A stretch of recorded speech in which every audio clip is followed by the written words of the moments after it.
Hello, hello, bienvenue par ici. J'espère que vous allez bien. On se retrouve aujourd'hui pour le point mensuel du bilan du mois précédent, donc le bilan de juin 2023. Bilan lecture, culture, entre guillemets, je vais aller rapidement. Hein. Je vais faire en sorte que cette vidéo ne soit pas trop longue, parce que pas trop longue à monter, pas trop longue à voir pour vous, parce qu'il y a quand même beaucoup de vidéos qui arrivent, et après vous allez être submergés, et vous en allez avoir ras-le-bol de voir ma tête. Je comprends. Voilà, donc c'est parti pour le récap du mois de juin. Alors, on va commencer avec des petits chiffres, vous savez. Alors, attendez 2 secondes. Excusez-moi, il fallait que je donne mon autorisation pour qu'un de mes fils accède à une application. Mais bon, je préfère le faire tout de suite, sinon après je vais oublier et il va m'en vouloir. Donc, ça va pas. Ils sont pas là, en fait. Ils sont chez mes beaux-parents et du coup, enfin, chez mon beau-père. Et du coup, voilà, donc... je réponds quand même. Ah puis la good news du jour, c'est que mon fils Simon a eu son brevet, mention très bien. Alors la mention, on s'en fiche, il a eu son brevet. Et comme c'est son premier, vraiment, son premier examen, voilà, je crois que c'est bien. C'est bien pour lui, ça le conforte pour la suite. J'espère que ça ne lui mettra pas trop de pression pour la suite. Mais en tout cas, c'est bien. Donc on commence avec des chiffres pour le récap.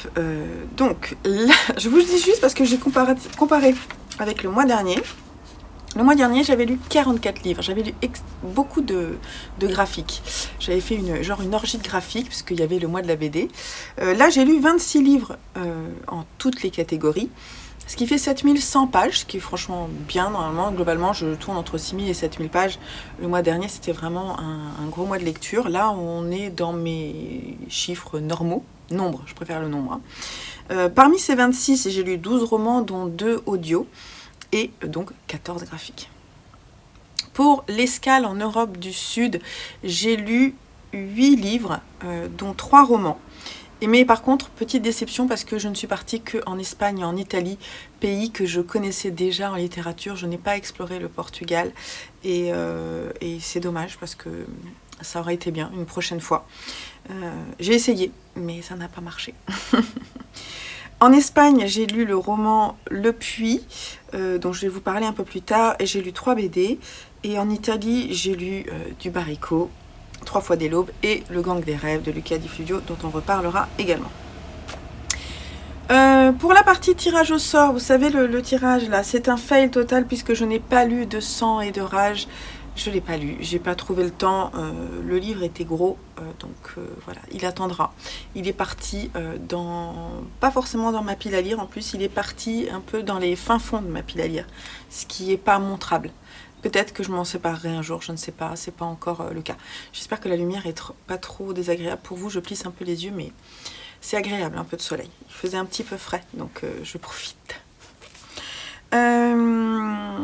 Côté 23 livres, vous savez ma vidéo, je vous mettrai peut-être ici le petit i si vous ne l'avez pas vu. J'avais prévu de lire, dans ma pile à lire, il y a 23 livres que je voulais vraiment lire. Je suis à 11 livres sur 23, mais ce mois-ci normalement je devrais pouvoir avancer un peu plus, puisque je n'ai lu en juin qu'un livre des 23 livres, donc ça serait bien que j'avance un peu plus vite, mais bon. C'est pas très grave hein, en même temps, mais c'est un objectif, vraiment j'aimerais bien les lire ces 23 livres.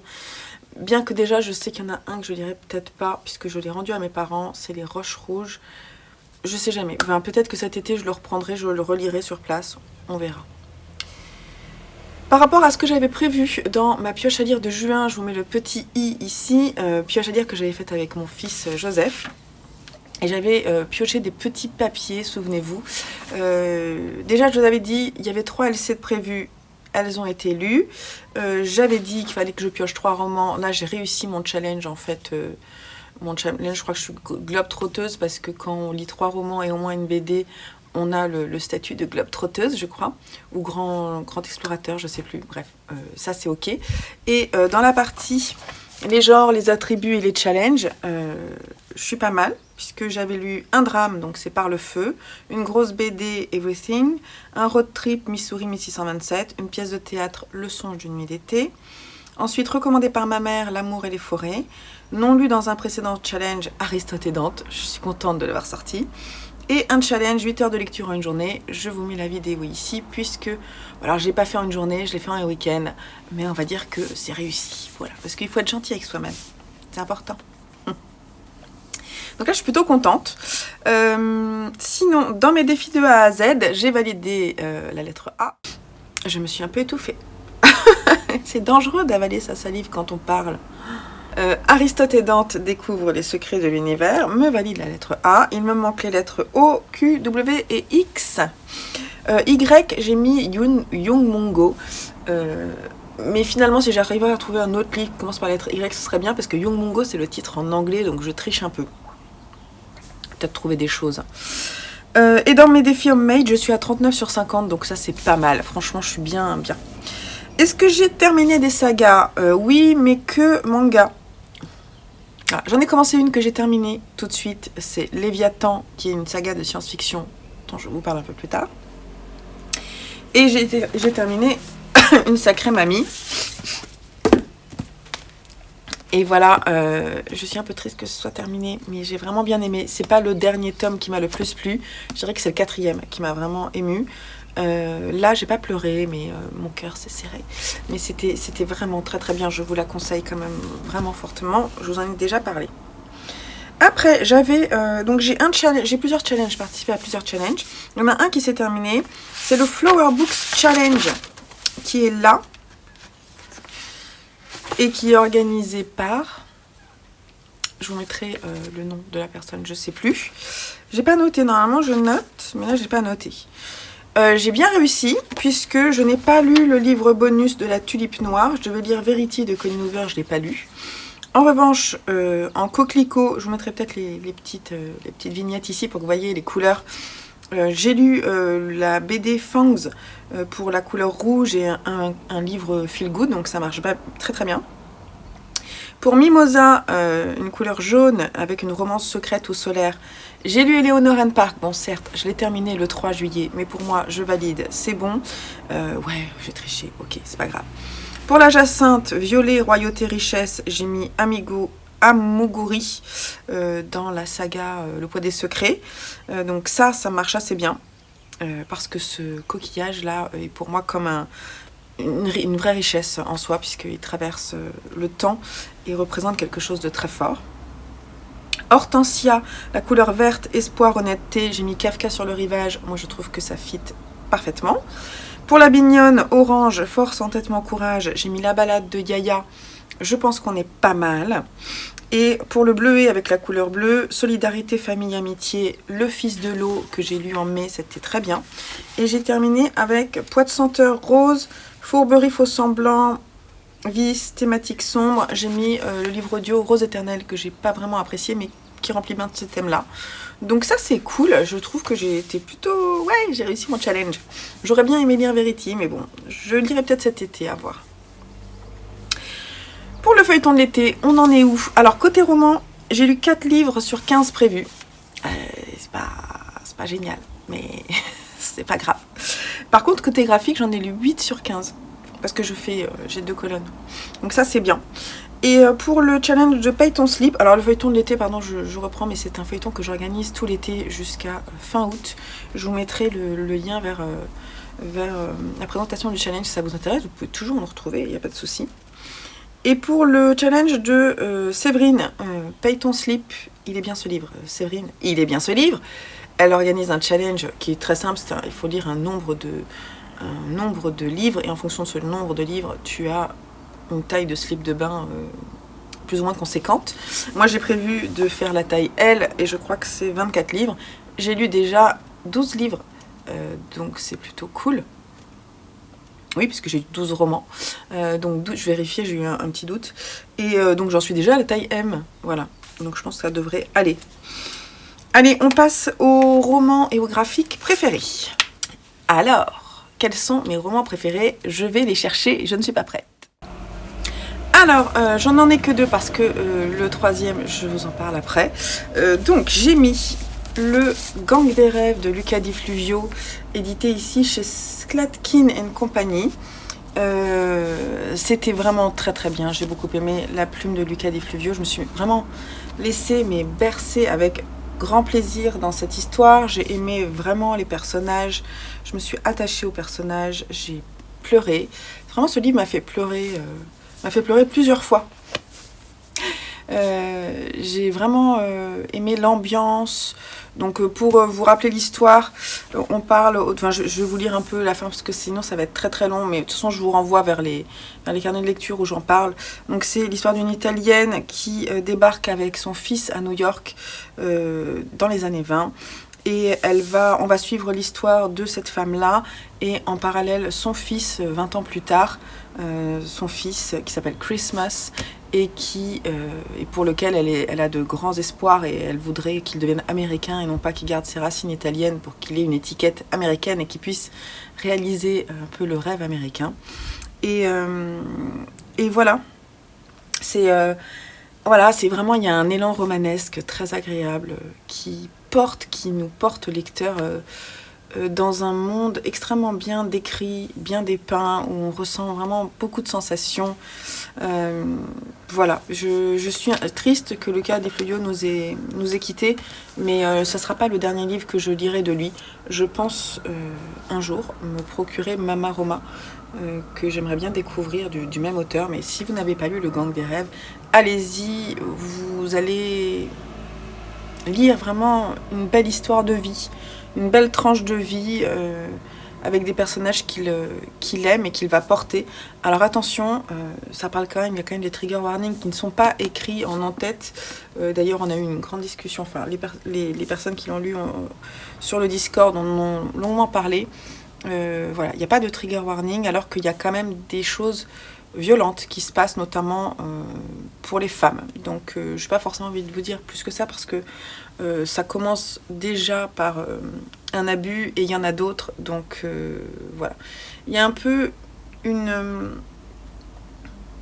en fait, sous l'histoire de famille, on est quand même dans un milieu qui n'est pas évident. On va parler de prostitution, on va parler de...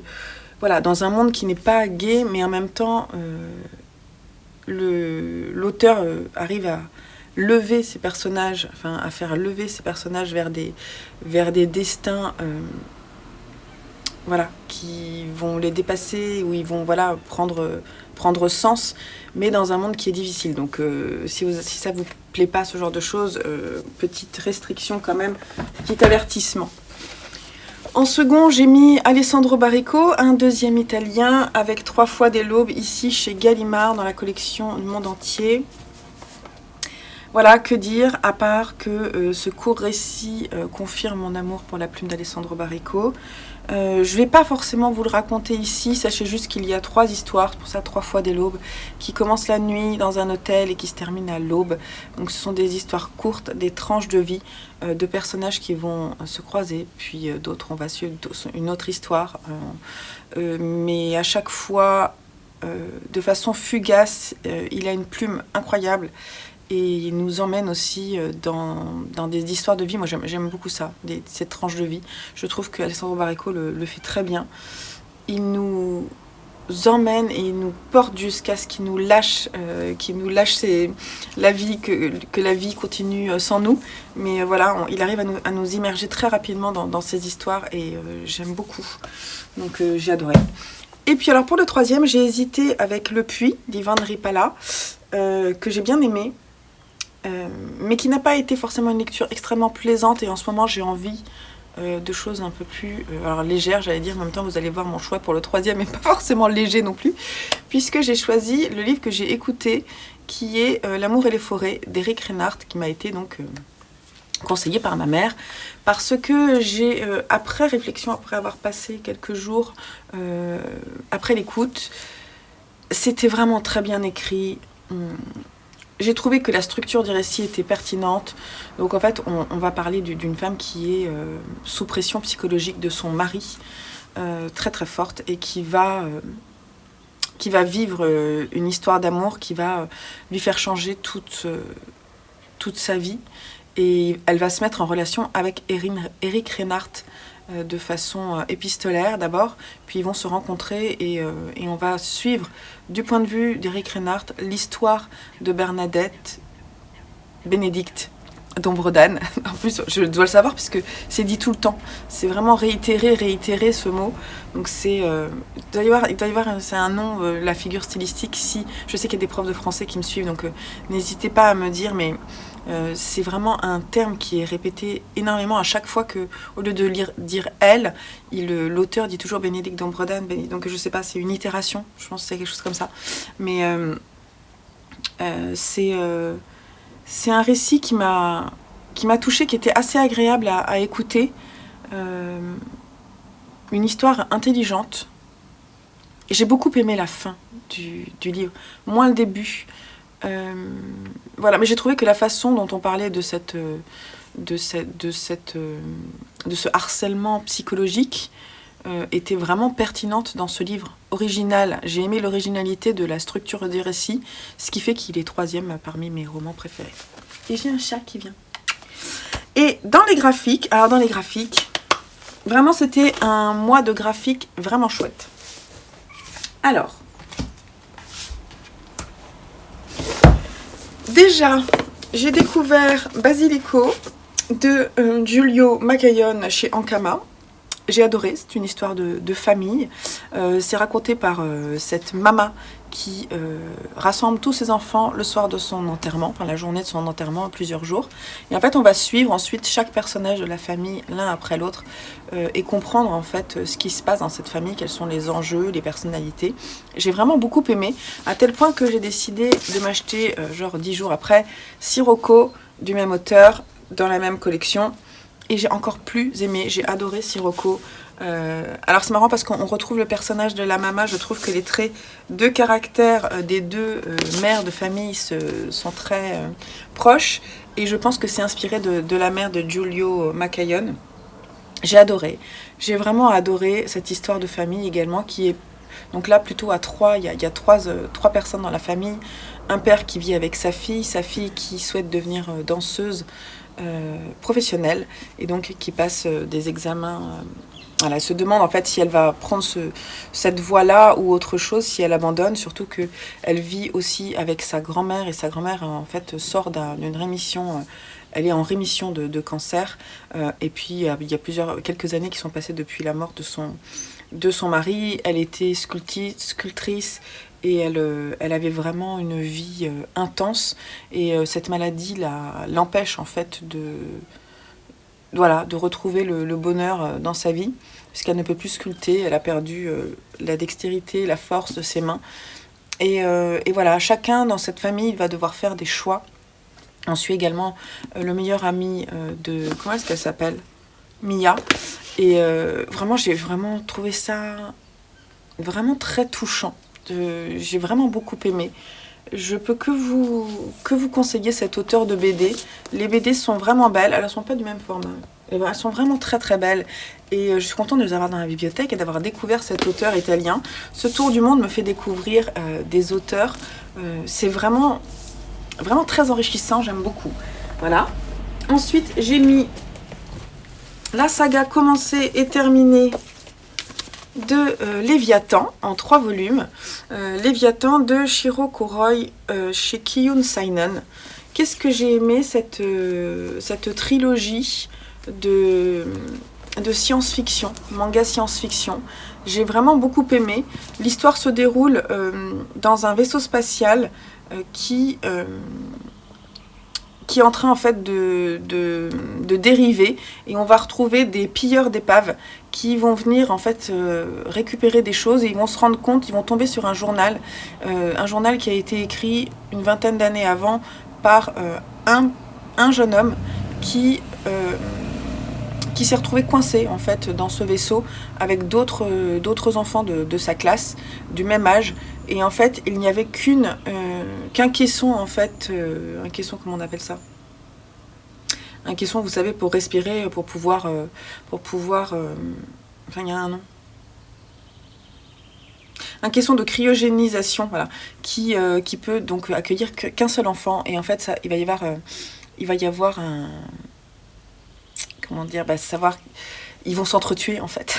Il va y avoir une guerre à l'intérieur en fait de ce vaisseau spatial Et donc ça se passe en 3 tomes et on se demande à chaque fois qui est dans le caisson. Et petit à petit, il y a vraiment une tension et les dessins sont incroyables. Le trait de dessin de Shiro Kuroi, vraiment superbe. J'ai trouvé ça superbe. Il y a vraiment des dessins magnifiques. Les mangas sont tout noirs comme ça. J'ai trouvé que c'est vraiment une très belle collection et j'ai adoré l'histoire. Ça m'a d'ailleurs, je pense, donné très envie de relire de la science-fiction en juillet et en août, d'où dans ma pile à lire une bonne sélection de ce thème-là, de ce genre. Voilà, et le dernier, c'est également une grosse BD. Alors je sais pas comment ça s'appelle, si ça s'appelle un comics ou non, mais bon, c'est The Nice House on the Lake, le premier tome de cette saga qui est en train de sortir. Le second tome est sorti d'ailleurs, voilà, il est en route, et le troisième tome est sorti mais il n'a pas encore été traduit, je sais pas combien il y en aura en tout. C'est une BD qui est écrite par James Tynion IV et Alvaro Martinez Bueno qui est espagnol, et c'est édité chez Urban dans la collection Black Label de DC. DC pour moi c'est des comics, mais pour moi les comics c'est quand même des super-héros. Alors justement on se pose la question, tous les symboles qui sont là représentent des personnages de cette histoire. On va suivre au départ Walter qui va rencontrer petit à petit... En fait, non, ça commence pas comme ça. Ça commence, il leur offre une invitation à tous ces personnages, plus que ça, mais tout le monde ne vient pas. Je crois qu'une 14 personnes sont invitées à venir passer une semaine, en fait, voilà, s'échapper du quotidien pour venir dans une superbe maison qu'il a eu, par quel biais je me souviens plus, mais bon, il leur dit voilà, j'ai un projet pour vous, venez, voilà. Et on va suivre chaque personne arrivée, notamment la première c'est l'artiste, une jeune femme qui connaît pas trop les autres, qui les a croisés très rapidement. Les autres se connaissent plus, ce sont des personnes qui ont passé leur jeunesse, notamment avec Walter, et chacun a un symbole et une fonction. Et il va se passer quelque chose et voilà, il va y avoir des... je sais pas trop comment dire, je peux pas vous dire plus que ça. C'est de la science-fiction aussi, je pense. On peut le catégoriser comme ça. Horreur aussi, peut-être un peu. Il y a quelque chose, un drame qui se passe et dans cette maison, c'est pareil. Ils vont devoir chacun prendre des décisions, seuls ou ensemble. Voilà. Walter n'est pas très présent au départ, mais petit à petit, on va le retrouver. Et j'ai très envie de savoir la suite. J'ai vraiment très très envie. J'ai adoré. Les dessins sont assez incroyables.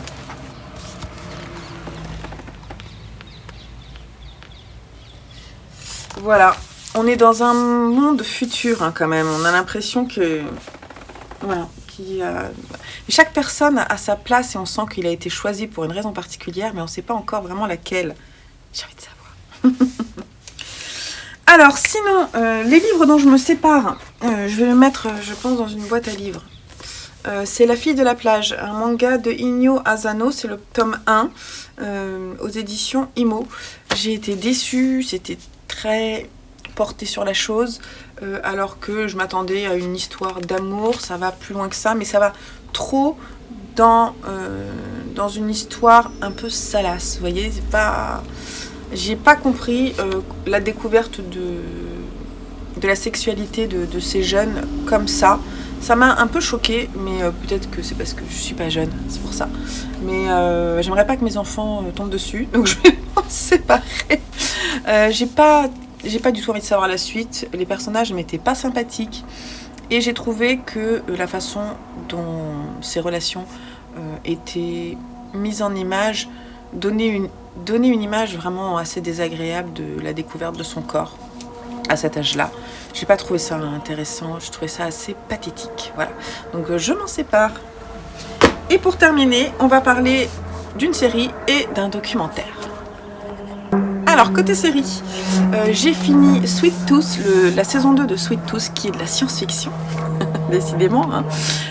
Et j'ai beaucoup aimé. En fait, ça fait plusieurs fois que je mets la BD, parce que c'est adapté d'une BD, que je mets la BD dans mon panier, mais que je vais pas jusqu'à l'acheter. J'ai trop envie, mais en même temps, je suis très attachée à cette série. Donc, je vais vous raconter un petit peu l'histoire. En fait, il y a... L'histoire commence avec deux choses. Une épidémie, une sorte de grippe, là, un peu comme la Covid, comme on a eu, mais qui vous tue en une semaine. Et parallèlement, des enfants animaux naissent dans des familles d'humains. Et en fait, du coup, les scientifiques vont faire un rapprochement entre les deux et tous ces enfants vont être chassés, traqués, et notamment un, Sweet Tooth, qui se fait surnommer Sweet Tooth, qui va être... qui va vivre en fait toute son enfance dans la forêt avec son dada, son père, mais qui en fait n'est pas son père, je vous dis pas qui il est. Et en fait, il est très protégé avec lui. Malheureusement, un jour, son père va décéder et il a à peu près, je dirais, 11 ans, 12 ans. Et donc, du coup, ce personnage va se retrouver un peu tout seul. Il va se rapprocher de quelques personnes. Et puis, il va essayer de survivre parce qu'en fait, il est traqué. Il y a des grands méchants qui veulent, en fait... faire des expériences sur ces enfants animaux pour pouvoir essayer de trouver un remède. Et donc, il y a ceux qui protègent ces enfants animaux et ceux qui les traquent. Et voilà, il y a plusieurs personnages qui vont se croiser, qui vont essayer de fuir ensemble. Voilà, il y a plusieurs quêtes différentes. Et c'est très bien filmé, c'est tendre, c'est respectueux de la nature. C'est voilà, dans un monde en fait apocalyptique, puisque c'est ça, hein, les hommes sont vraiment tous en train de mourir, il n'en reste plus beaucoup. Est-ce qu'on choisit de faire la guerre ou est-ce qu'on essaie de comprendre comment ça se passe? On va suivre aussi, vraiment plusieurs personnes, notamment un que j'aime beaucoup qui est un médecin qui vit avec une femme qui est malade, mais en fait il arrive en fait à lui trouver des remèdes mais temporaires. Et donc il va vraiment essayer de sauver sa femme et en même temps de sauver l'humanité. Et il se pose, ce personnage ne dort jamais. Il est sans cesse, il essaie en fait, il est pas loin de trouver quelque chose, mais il sait pas, il comprend pas en fait ce qui se passe parce qu'il n'y arrive jamais et c'est assez épuisant de le voir. Mais j'adore ce personnage. Sa femme aussi, je l'aime beaucoup. Et voilà, j'aime beaucoup cette série. Je vous en raconte pas plus que ça parce que en fait c'est très riche et si je racontais dans les détails ça serait embêtant. Mais peut-être qu'un jour je lirai la BT. Mais j'aime beaucoup. Vraiment, je vous la conseille. À voir avec vos enfants ou non. Moi je pense que mes enfants pourraient le voir, mais sauf qu'ils n'ont pas envie. Alors je les force pas. Un jour peut-être ils la regarderont. Et sinon, j'ai vu un documentaire alors que j'ai eu du mal à regarder. Je l'ai regardé en 2 fois parce que au milieu, j'ai eu un petit peu envie de vomir. Et à la fin, j'ai eu vraiment les boules. Donc, c'est un documentaire sur la tauromachie en Espagne. C'est un documentaire Arte qui s'appelle Tauromachie en Espagne, une lente agonie. Je vous mettrai le lien en dessous. Donc ça se passe, on est surtout à Madrid et dans des villes autour. C'est intéressant de voir la dichotomie entre le comportement aujourd'hui à Madrid. En fait, il n'y a quasiment plus de tauromachie, mais dans les villages alentours, dès qu'on s'éloigne un petit peu, ça reste quand même un art entre guillemets qui est très respecté. Donc on va suivre des étudiants en tauromachie, on va suivre des matadors, comment on appelle ça? Hein, voilà. On va suivre aussi, on va avoir le point de vue d'un vétérinaire parce qu'on parle beaucoup du fait que les taureaux ne ressentiraient pas la douleur ou la peur ou l'anxiété, et on va avoir un retour d'expérience un retour d'un vétérinaire qui nous fait comprendre que rien ne dit qu'ils ne ressentent pas la douleur. Enfin, c'est quand même, les taureaux, on les enferme juste avant le combat pour pouvoir en fait augmenter leur anxiété. Donc déjà on les pousse en fait à devenir angoissés, stressés, et ensuite on les tue. Enfin, on les tue pas tout le temps, mais on leur fait du mal quoi pour le spectacle. Alors ce que j'ai trouvé difficile, c'était les images, vraiment, parce qu'il y avait vraiment des images de tauromachie, et notamment le documentaire se termine avec voilà, avec une fin comment on dit, une fin de corrida voilà, qui se termine vraiment, c'est très dur à regarder. Donc si vous avez du mal, ne le faites pas. Mais c'est très intéressant, ça m'a confirmé ce que je pensais, parce que moi je suis vraiment pas pour, hein, bien entendu. Je comprends pas qu'on puisse encore faire ça. Je comprends pas, j'ai jamais compris où était l'art là-dedans. Pour moi, c'est pas de l'art, c'est une mise à mort. J'ai du mal à comprendre. Après, je vois bien que les personnes qui élèvent les taureaux ont vraiment un amour de ces bêtes-là, mais un respect. Et en fait, je comprends pas comment est-ce que du coup on peut aller jusqu'à les mettre à mort si on les respecte. Je vois pas en fait, je le comprends pas. Bref, je vous invite à le regarder si vous ne le connaissez pas.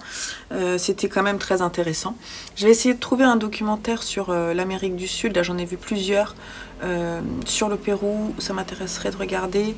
L'Argentine, peut-être aussi, j'ai vu 2-3 choses. Si vous en avez à me conseiller sur l'Amérique du Sud, n'hésitez pas à me mettre un lien en commentaire ou à me dire ce que vous me conseillez. Voilà. Donc on termine là-dessus ce bilan qui est bien entendu trop long. Ah, je ne sais pas faire mieux, je suis désolée. J'ai beaucoup de choses à dire. Maintenant, il faut que je range mes livres et que je retourne travailler. Parce que j'ai fait un petit break, un long break. Donc maintenant, il faut bosser. Et voilà, donc je vous laisse là. Et je vous souhaite un bon mois de juillet, un bon début de mois de juillet. On se retrouve très vite sur la chaîne pour de nouvelles vidéos. En attendant, très belle lecture et prenez soin de vous. Allez, bye bye.